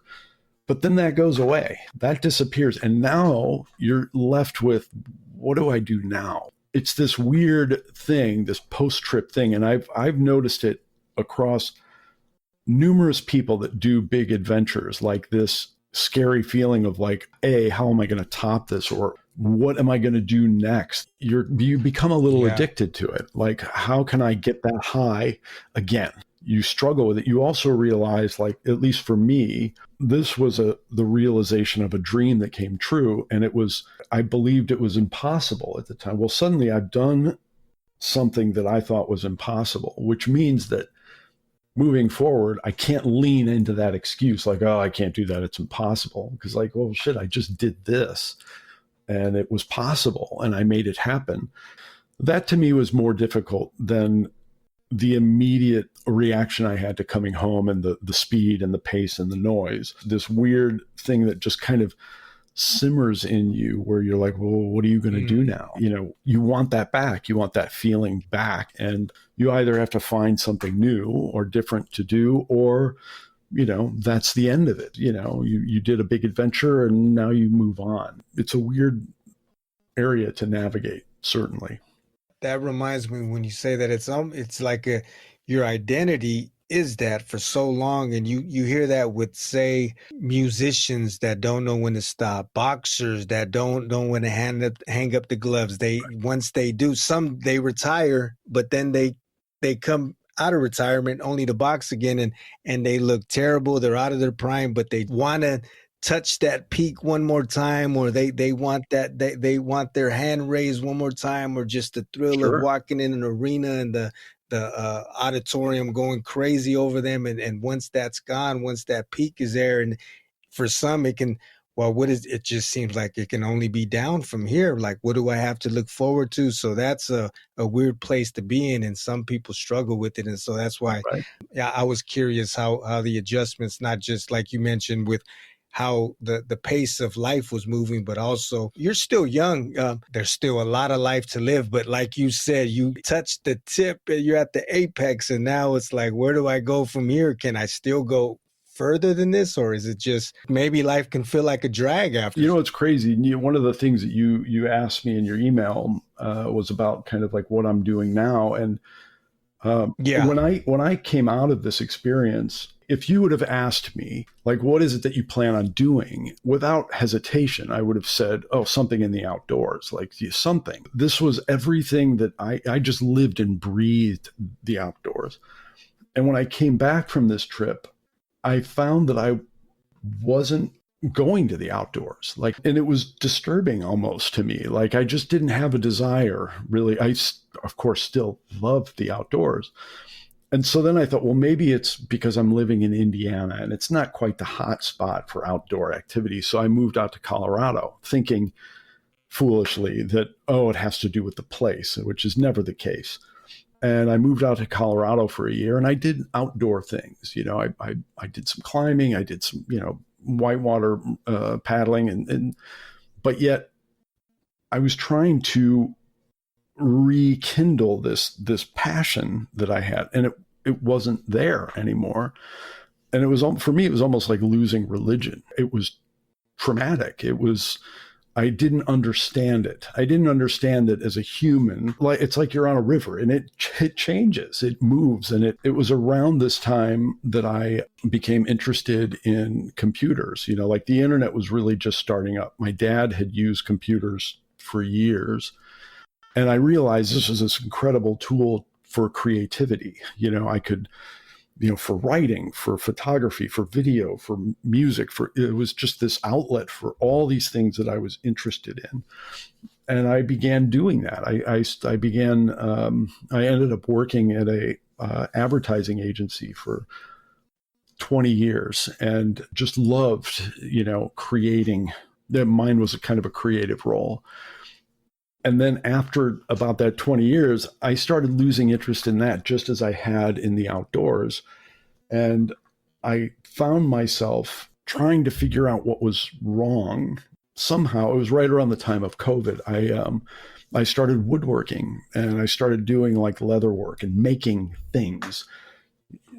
With the computer, you're just, you know, it's ones and zeros. You're creating these virtual things. But now I'm making these things that you can hold in your hand and you can really craft and fine tune. And it's interesting to me. I feel like almost I went from one extreme, this primitive living, to the total opposite extreme, which is computers.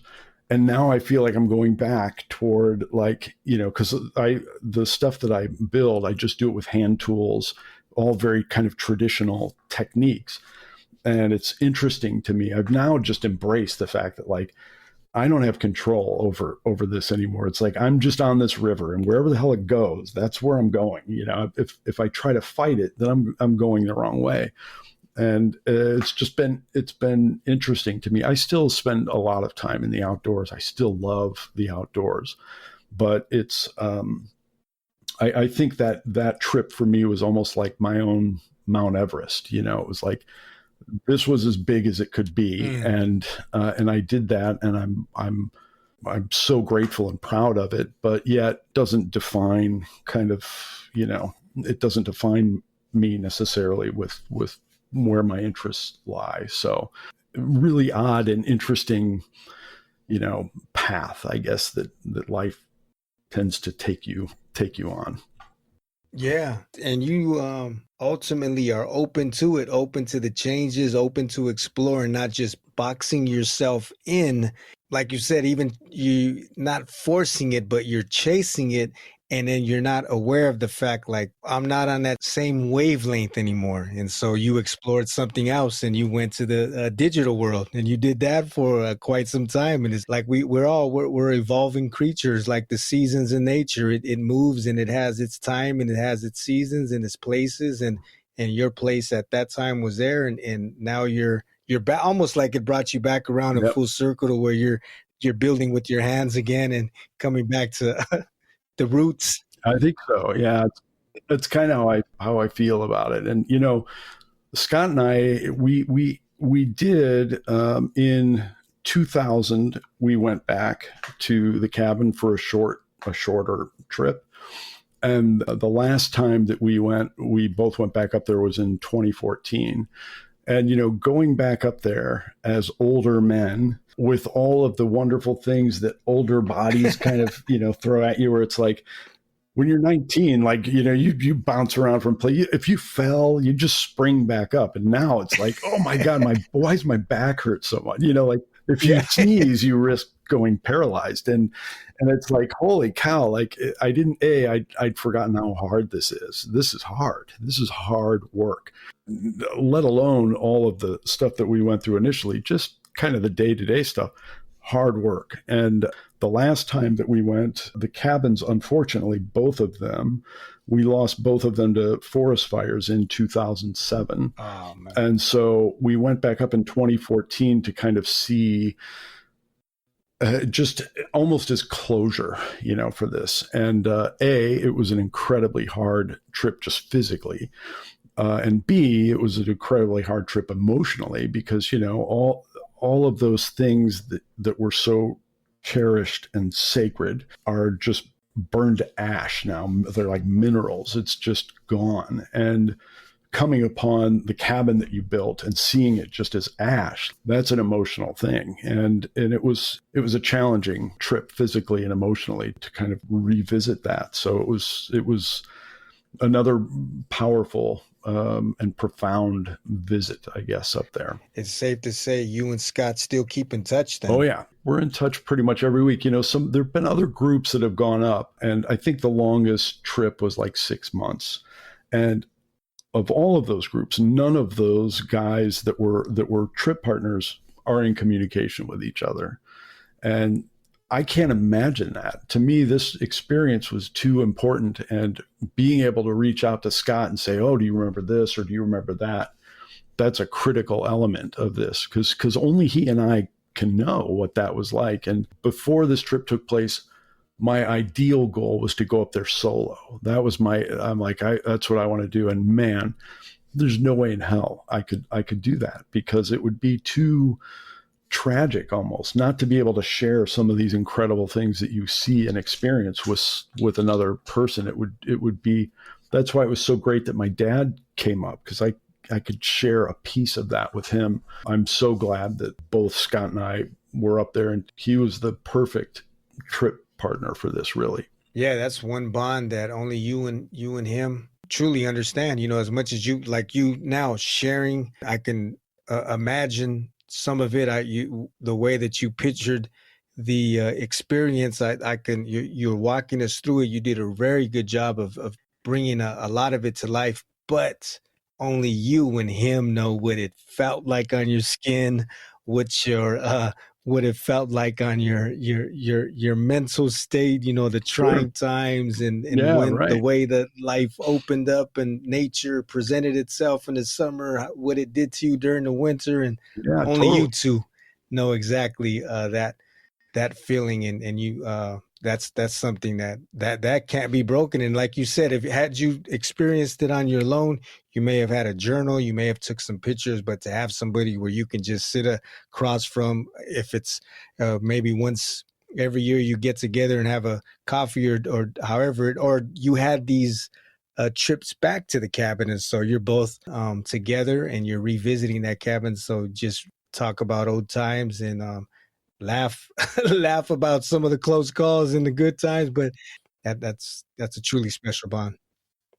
I think we both recognize how important that is, just being able to do that. Scott lives in LA. I live near Chicago. We communicate at least once a week. Oh, that's cool. I think, both understand just how important our friendship is, because that experience is too big for something frivolous to get in between, to ruin or to take away from. And like I said, I can't imagine those other guys not communicating after something. Like, it would be tragic, not to be able to call your friend up and say, man, think of that crap that we survived. It's crazy. And it's so important. Yeah.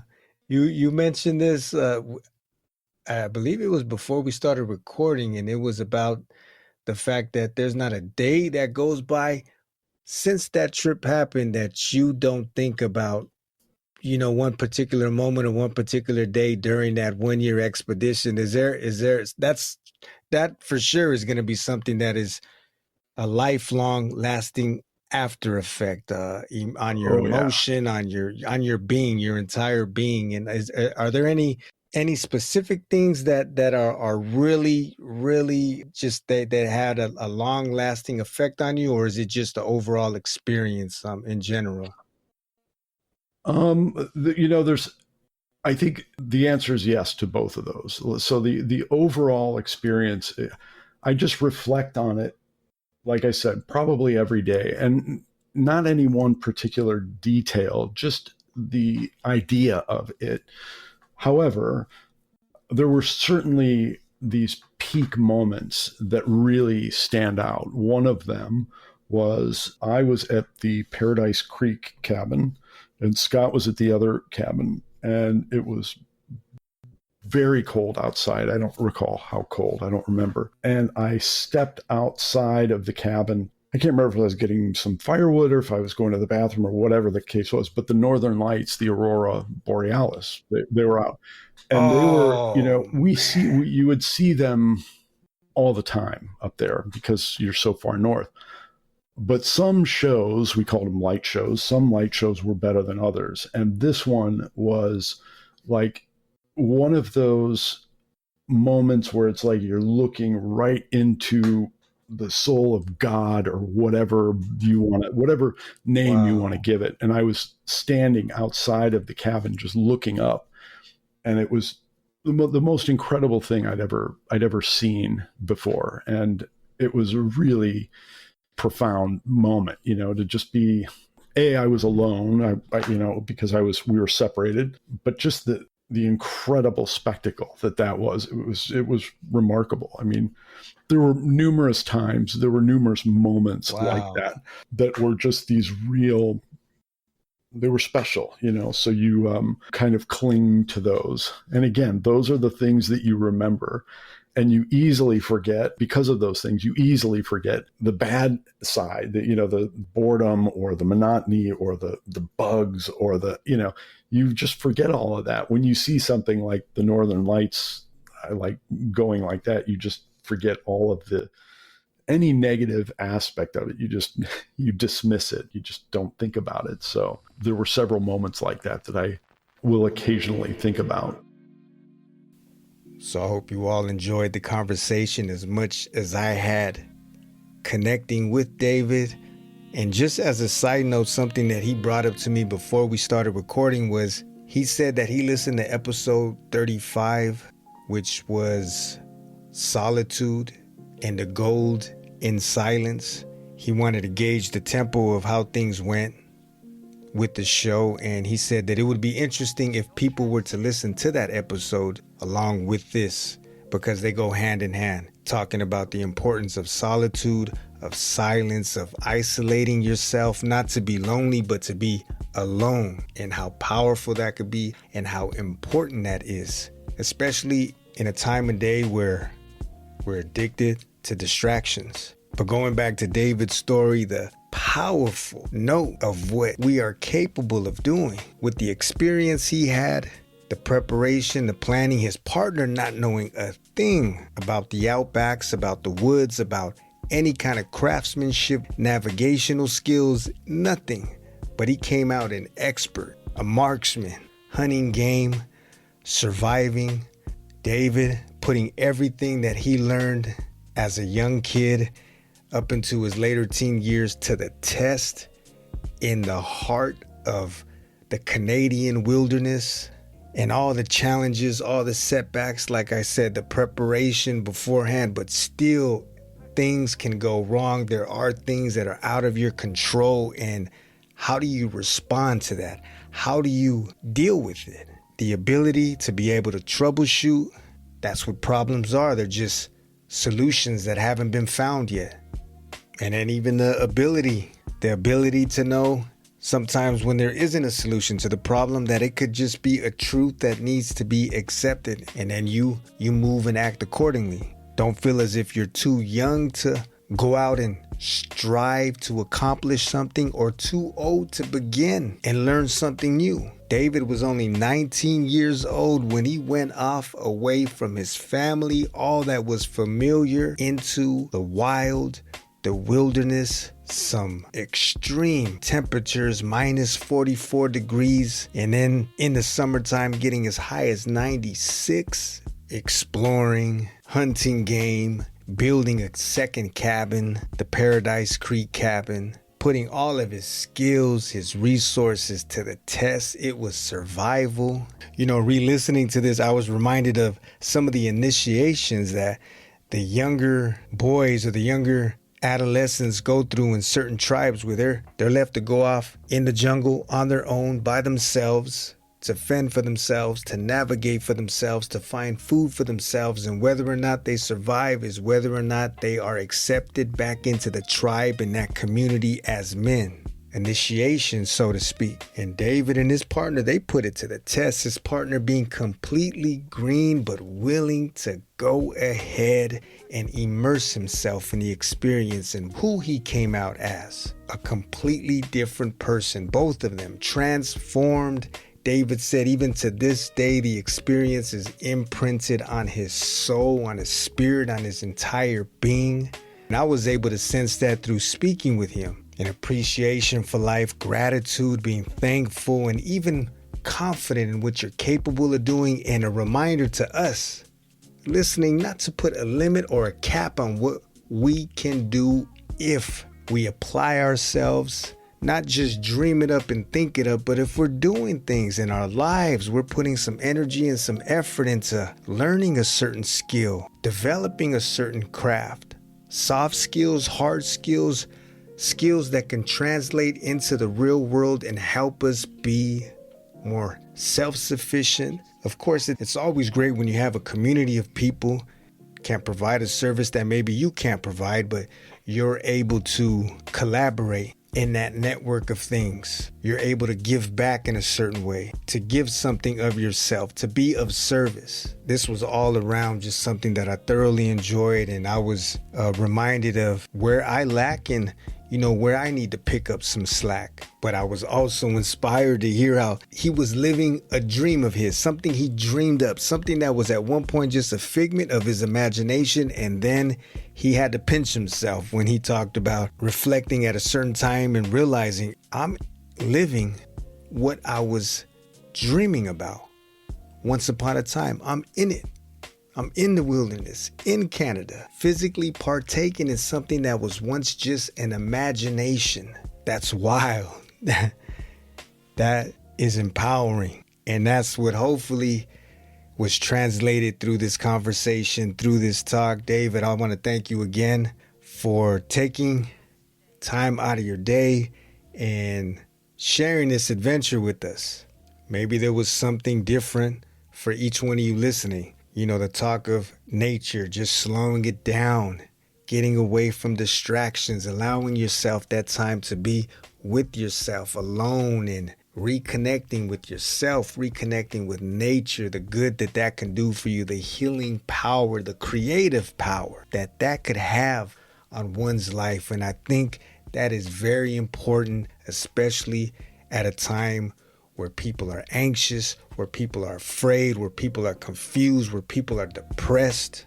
Maybe this is something that we need more of. And it's up to you ultimately to explore that avenue and see for yourself, to experience it for yourself, because this isn't something you could learn on a page. This isn't something you could watch a video on and get a tutorial on and then come to an understanding with. This is something that you have to experience for yourself. The creative imagination, the active imagination, the ability to troubleshoot, to persevere, the resilient spirit that David showed. My best regards to you and yours, David. Appreciate you, your time, your words. You are a giant amongst us. And of course, let me not forget, if there's anybody who was listening and they want to check out more of the story, the timeline, photos, and just cool bits of information about this adventure and this expedition that David shared with us, I'll leave the link to the website that he spoke of, paradisecreekcabin.com, and you'll find a lot of cool stuff on there, a lot of cool photos, and it'll bring this whole adventure to life. As great of a job as he did with bringing this to life with his words and the details, but I think you would really enjoy checking out that website. It has a lot of cool stuff on there. So that website will be in the show notes. And a big thank you to everybody listening. However you're listening to the show, wherever you're listening to the show from, appreciate you spending some of your day with us. That really does mean a lot.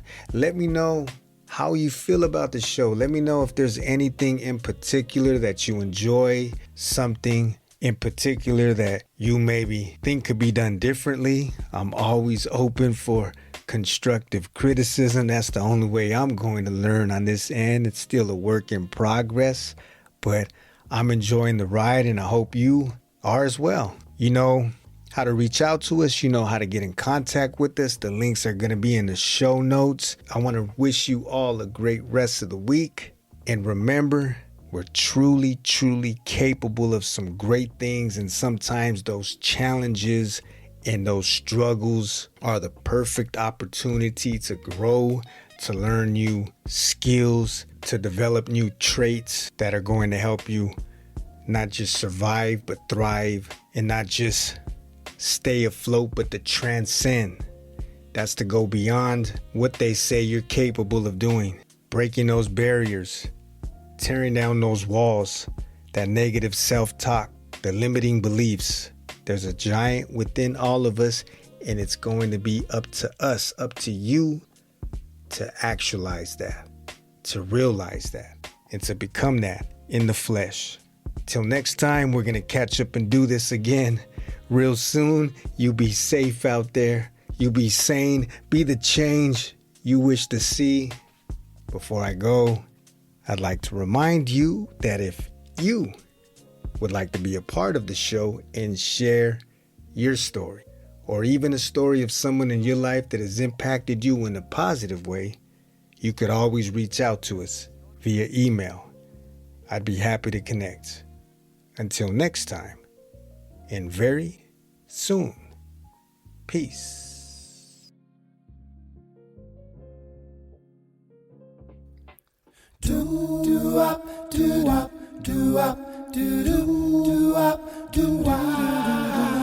Looking for a sign to know I'm on the right road. Ain't seen no sign since